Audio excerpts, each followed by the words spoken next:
Bonjour à tous, aujourd'hui je vous propose un entraînement pour le bac spécialité maths avec les probabilités tirées du sujet centre étranger du 19 mai 2022. Donc on est parti, d'abord on lit bien le texte et ensuite première question tout de suite, représenter la situation par un arbre pondéré. Alors avant de faire rapidement, donc classique comme sujet, hein. Donc on va aller voir si des événements sont indépendants, intéressants. Ensuite des probabilités conditionnelles, hein. Pas de souci. Variable aléatoire, donc ici loi binomiale, et ensuite on étudiera justement une valeur minimale de n pour qu'une probabilité soit supérieure ou égale à 0,99, donc c'est très très classique comme d'habitude je dirais.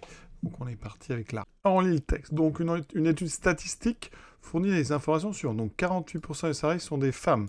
Femmes, vous voyez, ça sera avec la lettre F. Ensuite une conditionnelle, parmi elles, donc 16,5% exercent une profession de cadre. D'accord, donc ça, tout de suite traduire, ça veut dire que la probabilité de l'événement femme, ici, c'est 0,48. D'accord. Ensuite, on vous donne ici une probabilité conditionnelle. Donc, cadre, c'est C. Donc, parmi elles, donc parmi les femmes, la probabilité d'être un cadre, donc c'est cadre, sachant qu'on est parmi les femmes, c'est 16,5%, donc 0,165.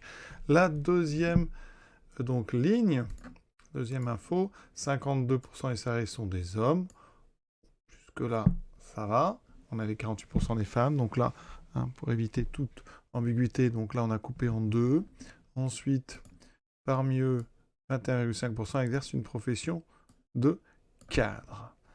Donc, ça veut dire que la probabilité de homme. Alors, ici, on va considérer que donc le contraire de femme, c'est homme, puisqu'on a soit on est une femme, soit on est un homme. Ça fait du 0,52.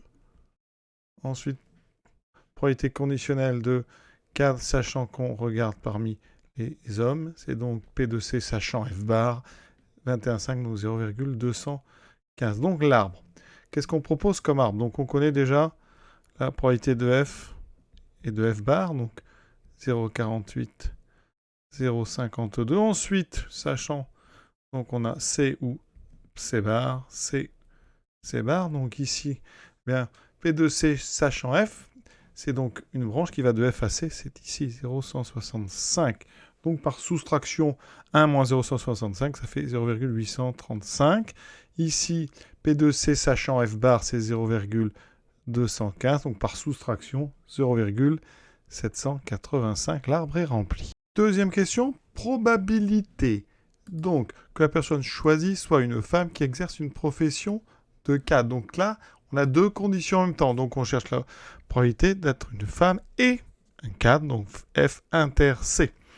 Alors ça veut dire que dans l'arbre, je parcours un chemin qui passe par F puis par C. Donc je vais faire le produit des probabilités que je rencontre, donc P de F fois P de C sachant F. Ça donne 0,48 fois 0,165. J'obtiens, oui, 0,0792. Donc égal à 0,0792. Troisième question. Probabilité que la personne choisie exerce une profession de cadre est égale. Donc il faut montrer. Donc la personne choisie exerce une profession de cadre. Ça, c'est un événement qui a une probabilité de 0,191. Donc on cherche en fait P de C. Alors évidemment, dans l'arbre, C est découpé en deux, vous voyez. Deux façons d'arriver à C. Soit on passe par F, donc F inter C, soit on passe par F bar inter C. En faisant ça, on utilise ce qu'on appelle la formule des probabilités totales.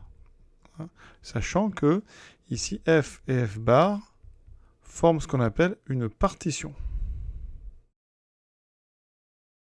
Ça veut dire que soit vous êtes dans F, soit vous êtes dans F bar. C'est obligatoire.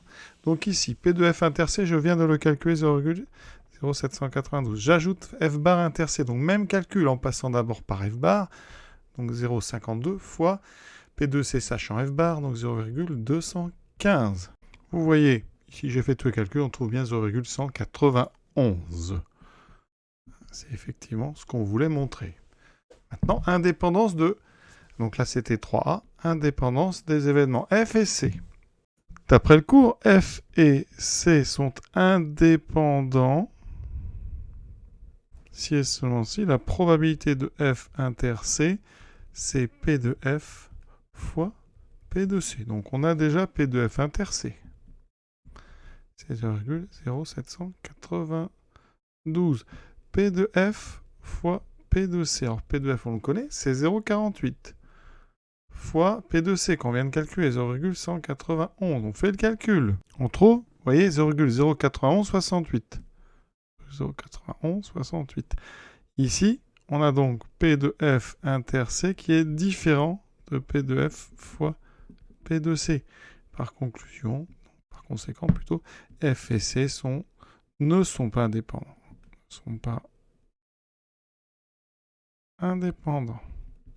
Quatrième question, probabilité conditionnelle. On veut calculer P2. Donc F sachant C, c'est-à-dire P de F ici avec un petit C en bas. Donc d'après le cours, là, c'est P2. Donc F inter C, l'intersection des deux, divisé par P de C. P de F inter C, c'est donc 0,0792 sur P de C qu'on a calculé égal à 0,191. Vous voyez qu'on trouve 0,415 à peu près. Donc ici, on nous demandait au début d'arrondir. Vous voyez, alors, petite précision, si besoin, on arrondit à 10 moins 4. C'est pour ça que j'ai gardé 4 chiffres après virgule. Donc ici, je vais en garder 4. Donc si je dois arrondir à 4 chiffres après virgule, je vais garder 0,414. Donc 0,4147. Donc ici, à peu près 0,4147. Interprété. Eh bien, on choisit quelqu'un parmi les cadres. Et dans ce cas, la probabilité qu'elle soit une femme, eh bien, c'est de 41,47%. Autrement dit, la probabilité que la personne choisie soit une femme, sachant qu'on a devant nous un cadre, eh bien, c'est de 41,47%. Cinquième question, on choisit au hasard un échantillon de 15 salariés très classique. Le nombre de salariés permet d'assimiler ce choix à un tirage avec remise. Donc là, on est vraiment dans le cas d'un schéma de Bernoulli. Donc ça va être une loi binomiale. X, c'est la variable aléatoire qui compte le nombre de cadres au sein de l'échantillon. D'accord. Donc le succès, ça sera proportionnel à la probabilité d'avoir un cadre, P de C. Et ça tombe bien parce qu'on rappelle que la probabilité qu'un salarié choisi au hasard soit un cadre est de 0,191. Voilà. Donc première question, justifier que X suit une loi binomiale. Qu'est-ce qu'on doit rédiger? Alors très important. Donc on répète 15 fois une épreuve de Bernoulli. 2 issues, cadre ou pas cadre, de façon indépendante parce qu'on est avec remise, d'où un schéma de Bernoulli. Quand X compte le nombre de cadres, donc on a P de C égale 0,191, ça c'est le succès, ça veut dire que X suit la loi binomiale de paramètres, donc N égale 15, P égale 0,191. Calcule la probabilité que l'échantillon contienne au plus un cadre, donc on cherche la probabilité que X soit inférieur ou égal à 1. D'accord? Donc là, on peut faire directement la calculatrice. Sinon, on peut faire aussi P de X égale 0 plus P de X égale 1. D'accord? Alors, on va l'avoir à la calculatrice. Sinon, si vous voulez faire P de X égale 0 et P de X égale 1, eh bien, il faut connaître une formule. Ça me permet de vous le rappeler. On est là pour réviser. Donc, il faut savoir que P de X égale K. C'est K parmi N. D'accord? Ce fameux coefficient binomial fois le succès. Donc 0,191 à puissance k. Et l'échec, donc l'échec, c'est 1 moins 0,191. Donc ça fera 0,809 à puissance n moins k. D'accord? Ça veut dire qu'ici, P de x égale 0, c'est donc 0 parmi 15, puisque n égale 15, fois 0,191 puissance 0, fois 0,809 puissance 15. Plus P de x égale 1, donc 1 parmi 15, fois 0,191 puissance 1, fois 0,809 puissance 14. Alors évidemment, la plupart des élèves, même une très grande majorité, auront pris la calculatrice pour aller directement chercher P de x inférieur ou égal à 1, puisque c'est autorisé, donc nous on va faire les deux. Donc là, alors 0 parmi 15, je vous le dis, ça fait 1. 0,191 puissance 0, ça fait 1, donc il vous reste 0,809 puissance 15, plus 1 parmi 15 qui vaut 15, fois 0,191 fois 0,809 puissance 14. On comparera d'ailleurs les deux résultats. Première chose, donc avec les calculatrices, on va aller quand même montrer où est-ce qu'on trouve les nombres coefficients binomiaux. On les trouve ici, dans une Texas, avec ici combinaison. Ici, vous allez indiquer 15, C, et vous mettez par exemple 1, et vous voyez que ça m'indique 15. Voilà. Sinon, on va taper donc 0,809 puissance 15 plus 15 fois 0,191 fois 0,809 à la puissance, donc ici 14. J'ai oublié la puissance.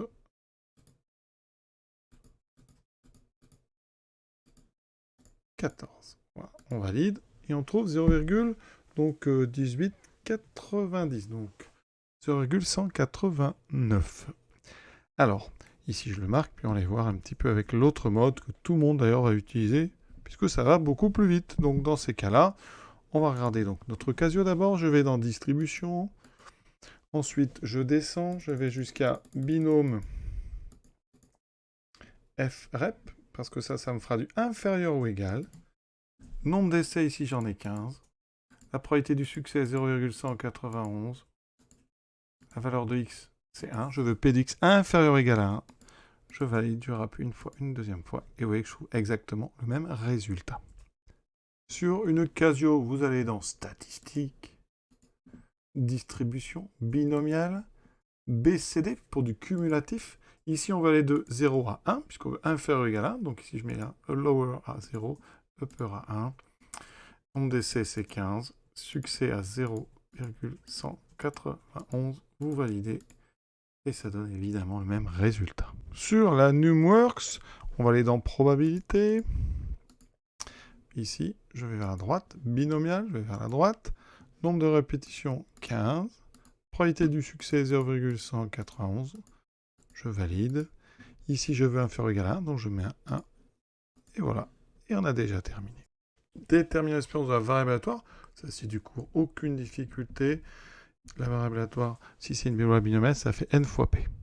Donc ici, 15 fois 0,191. Alors la question suivante, c'est du court espérance, c'est donc n fois p, 15 fois 0,191, vous pouvez vérifier, ça fait 2,865. Alors, petite question en plus, hein, la variance, si on vous demande la variance, hein, c'est donc n fois p fois 1 moins p, d'accord? Et l'écart type, hein, sigma, c'est la racine carrée de cette variance. Donc, vous voyez, c'est des formules à connaître, très simples à appliquer quand on les connaît. Dernière question, soit n un entier naturel. On considère un échantillon de n salariés.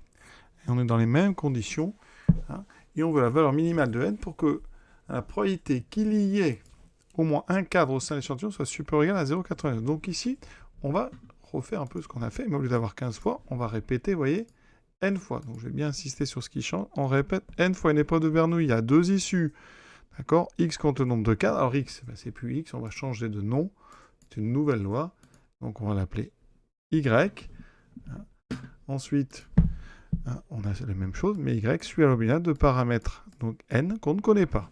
Donc ici, la seule chose qui n'a pas changé, c'est le succès. D'accord? Donc ça veut dire qu'on veut, nous, la probabilité que y, hein, au moins, donc, soit supérieur ou égal à 1. On veut p de y supérieur ou égal à 1. Donc supérieur ou égal à 0,99. Alors je vais déjà donner la formule pour p de y supérieur ou égal à 1. Alors p de y supérieur ou égal à 1. Donc on va passer par le contraire. Le contraire de supérieur ou égal à 1, c'est y est égal à 0, d'accord? Parce qu'y prend des valeurs entre 0 et n. Donc ici, si y n'est pas supérieur ou égal à 1, il est forcément égal à 0. Or, p de y égale à 0, c'est très simple. Ça veut dire que vous avez tout le temps des échecs. Et l'échec, il est à 0,809. Donc ça fait 1 moins 0,809 puissance n. Vous avez eu n échecs. Donc on résout une inéquation 1 moins 0,809 puissance n supérieur ou égal à 0,99. On transforme cette inéquation. Donc ça me donne moins 0,809 puissance n plus grand que moins, donc 0,01. D'accord? On multiplie par moins 1, donc ici ça fait 0,809 puissance n. Alors quand on multiplie par un négatif, le sens change, donc inférieur ou égal à 0,01. Maintenant, on passe au logarithme qui conserve l'ordre. Donc ça va donner n ln de 0,809 plus petit ou égal à ln de 0,01. Très classique, ça, d'accord? On divise par ln de 0,809, mais attention, piège. Ln de 0,809, comme 0,809 est entre 0 et 1, c'est négatif. Donc comme on divise par un négatif, l'ordre va changer une deuxième fois. Et on obtient ceci. Voilà, on prend la calculatrice. J'obtiens 21,72, etc. Comme je veux un entier. Hein, et donc, on va prendre n supérieur ou égal à 22. Conclusion, il faut au moins 22 donc salariés, hein, pour que la probabilité qu'il y ait au moins un cadre au sein de l'échantillon soit supérieur ou égal à 0,99. Et on a terminé cet exercice très classique avec une fin un petit peu moins facile, cette deuxième variable aléatoire y qu'on a été obligé de créer de façon un petit peu analogue à celle qui était introduite à la question 5. À très bientôt.